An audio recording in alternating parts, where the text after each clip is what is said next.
Politisi senior Partai Golkar, Kosmas Batubara menceritakan kisah hidupnya selama 3 era pemerintahan sejak Orde Lama, Orde Baru sampai era reformasi.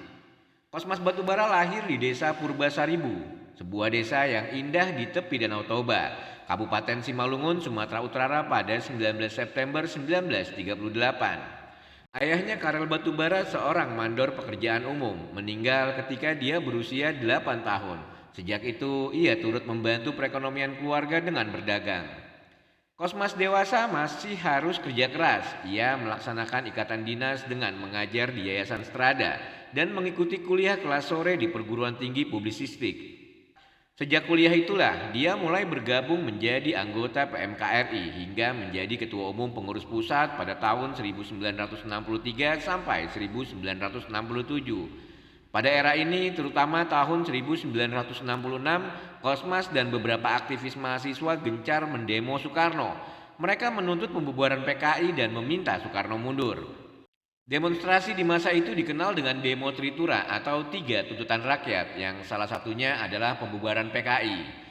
Pada tanggal 18 Januari 1966, Kosmas Muda naik bemo ke Istana Merdeka Jakarta. Dia beserta 9 pimpinan kami, Kesatuan Aksi Mahasiswa Indonesia Pusat. Mereka diundang datang oleh Presiden Soekarno kala itu. Soekarno mengundang mereka karena demo menuntut pembubaran PKI yang berlarut-larut. Di istana, Kosmas dan 9 mahasiswa lainnya dipandangi Soekarno satu persatu. Soekarno lalu mulai bicara dengan nada yang semakin meninggi. Bung Besar nampaknya marah karena menduga para mahasiswa telah menjadi antek nekolim atau neokolonialisme dan tak paham revolusi. Pada demo 24 Februari 1966, aktivis Arif Rahman Hakim tewas karena tertembak. Peristiwa ini yang menyebabkan protes terhadap Soekarno semakin luas.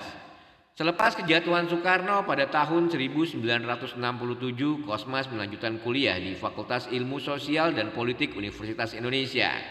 Menjelang pemilu 1971, Kosmas bergabung dengan Sekretariat Bersama Golongan Karya atau Sekber Golkar dan masuk dalam kelompok induk organisasi Kino Karya Pembangunan.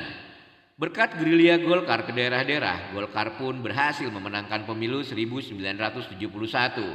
Lalu setelah pemilu 1971, Kosmas menjadi anggota DPR untuk kedua kali. Karirnya semakin naik ketika pada tahun 1978 ia diminta menjadi Menteri Muda Urusan Perumahan Rakyat. Ketika menjabat menteri, masalah transportasi di Jakarta membuat Kosmas merencanakan program perumahan rakyat di tengah kota untuk mengurangi mobilitas. Ide inilah yang mengilhami pembangunan rumah susun menggantikan kawasan kumuh di tengah kota. Pada tahun 1983, Kosmas kembali dipercaya menjadi Menteri Negara Perumahan Rakyat. Dia gencar mempromosikan rumah susun hingga jabatannya berakhir pada tahun 1988. Masih di tahun 1988, Kosmas kembali diangkat menjadi menteri. Kali ini dia dipercaya sebagai Menteri Tenaga Kerja menggantikan Sudomo. Puncak karir politiknya terjadi pada tahun 1991. Saat itu Kosmas terpilih sebagai Presiden International Labour Organization atau ILO PBB. Pada hari Kamis 18 Agustus 2019, Kosmas Batubara meninggal dunia di Jakarta. Dia meninggalkan istri R.A. Cipriana Hadiwiono dan 4 anak.